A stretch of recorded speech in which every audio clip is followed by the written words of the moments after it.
Grammar Girl here. I'm Mignon Fogarty. This week, we'll talk about fun language templates called Snowclones. Think to be or not to be.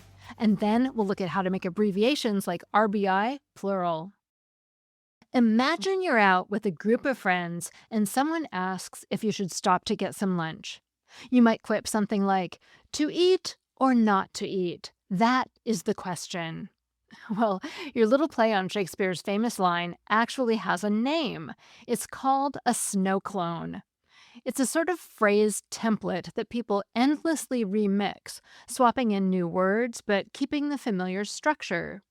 Start with a super well-known phrase like to blank or not to blank, and you get to eat or not to eat. Or keep calm and carry on becomes keep calm and pet the dog.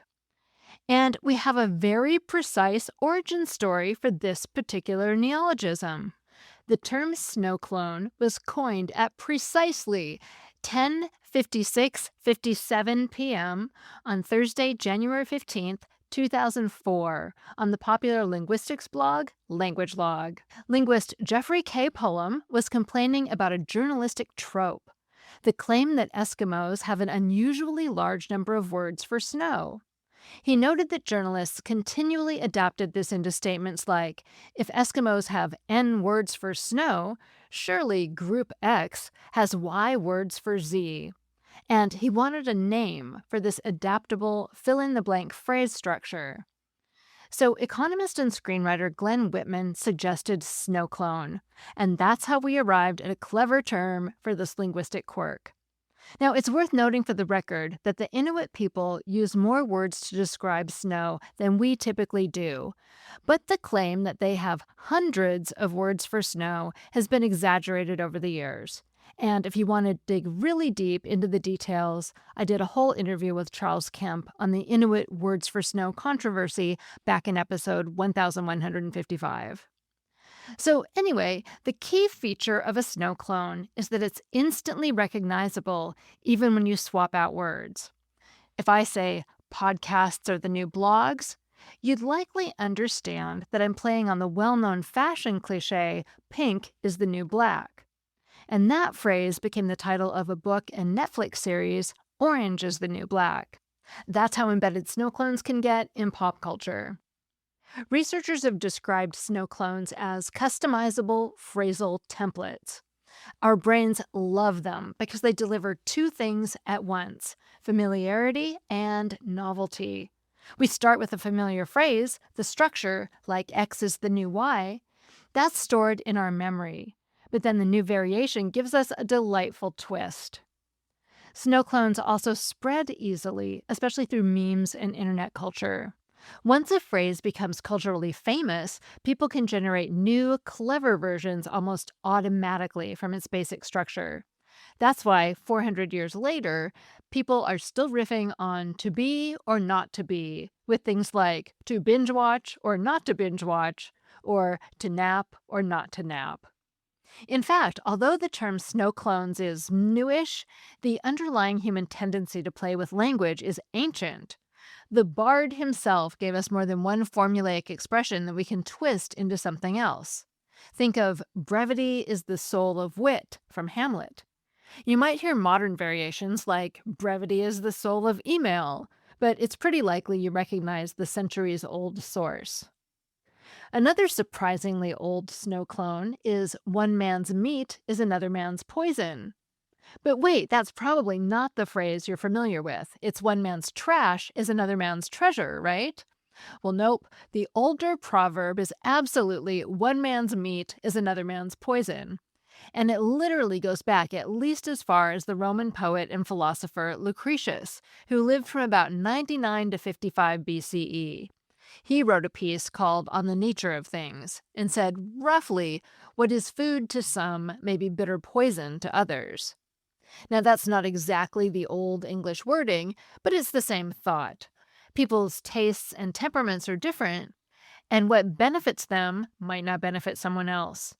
The phrase evolved a bit over time, but it was so widespread by the 17th century that another writer referred to it as that old moth-eaten proverb. Basically, an Elizabethan version of rolling your eyes and saying, ugh, not this cliche again.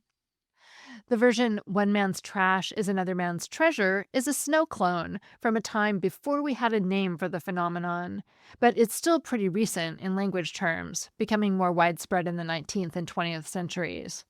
Now it's the lingo of thrifting enthusiasts everywhere. So by 1604, we'd already had a snow clone-like ancient phrase that had become so popular and overused, it was dubbed a moth-eaten proverb. And that means people have been complaining about overused sayings for at least 4 centuries. Some things, apparently, are the new old things. That segment was by Karen Lundy, a career writer and editor. She writes I'll Go First, a newsletter where she shares her story, then hands you a weekly writing prompt and a metaphorical pen. Find her on igofirst.org.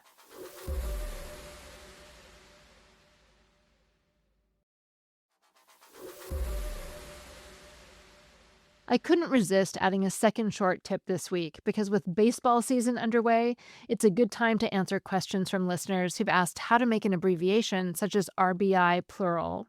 It can be confusing since it's the R part, run, that's becoming plural.